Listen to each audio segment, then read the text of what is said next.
Hi viewers, welcome to சங்கை சமையல். Green colour நம்ம மைண்டை ஃப்ரெஷ்ஷாக வச்சுக்கோம்.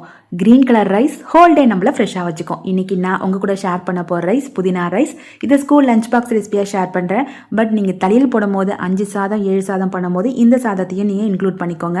வாங்க எப்படி பண்ணுறதுன்னு பார்க்கலாம். ஒரு டம்ளர் ரைஸை 10 நிமிஷம் நல்லா ஊற வச்சுக்கோங்க. இன்க்ரீடியன்ஸ் 3 பச்சை மிளகாய், கொஞ்சம் இஞ்சி, 6 பல்லு பூண்டு பல்லு, ஒரு கைப்பிடி புதினா, 2 ஸ்லைஸ் பண்ணின பல்லாரி, ஹோல் கரம் மசாலா.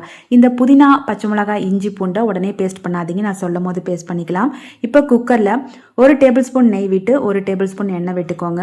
இப்போ ஹோல் கரம் மசாலாவை ஆட் பண்ணிக்கோங்க. அதாவது பட்டை, கிராம்பு, ஏலக்காய், கூடவே ஒரு பிஞ்ச் ஆஃப் ஜீரகம், அப்படி இல்லைன்னா சோம்பு ஆட் பண்ணிக்கோங்க. இப்போ வெட்டி வச்ச வெங்காயத்தை ஆட் பண்ணி கூட கொஞ்சம் கல் உப்பு போட்டு நல்லா வதக்கி எடுங்க. கலர் கொஞ்சம் சேஞ்ச் ஆகட்டும். தக்காளி சேர்க்கக்கூடாது, அதுக்கு பதில் 1 டேபிள் ஸ்பூன் தயிர் விட்டு நல்லா வதக்கி விடுங்க.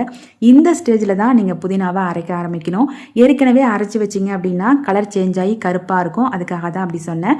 இப்போ அதையும் போட்டு நல்லா வதக்கி எடுங்க. இப்போ ஊற வச்ச அரிசியை நல்லா ட்ரைன் பண்ணிவிட்டு அதையும் அது கூட வச்சு நல்லா வதக்கி எடுங்க. இந்த ரைஸுக்கு நான் 1 டம்ளருக்கு 2.25 டம்ளர் தண்ணி ஊற்றுறேன்.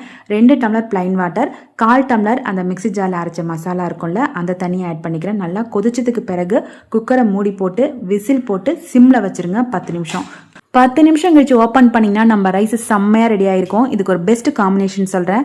பொட்டேட்டோவை நீல வாக்கில் கட் பண்ணி ஒரு 10 மினிட்ஸ் ஹாட் வாட்டரில் சோக் பண்ணி எடுத்துக்கோங்க. அதை நல்லா ட்ரைன் பண்ணிவிட்டு கூடவே மஞ்சத்தூள், காரத்தூள், உப்பு, பூண்டு பேஸ்ட் போட்டு நல்லா ஒரு 10 நிமிஷம் ஊற வச்சுட்டு நீங்கள் எண்ணெயில் பொரிச்சு எடுத்தீங்கன்னா ரெண்டுத்துக்கும் செம்ம காம்பினேஷன். இதை மறக்காமல் இதே போல் ட்ரை பண்ணிவிட்டு கமெண்ட் செக்ஷனில் சொல்லுங்கள். நாளைக்கு வேற ஒரு டெம்ப்டிங்கான ரைஸோடு மீட் பண்ணுறேன். Until then, it's bye from செங்கை சமையல். Do subscribe for நம்ம சேனல். Bye.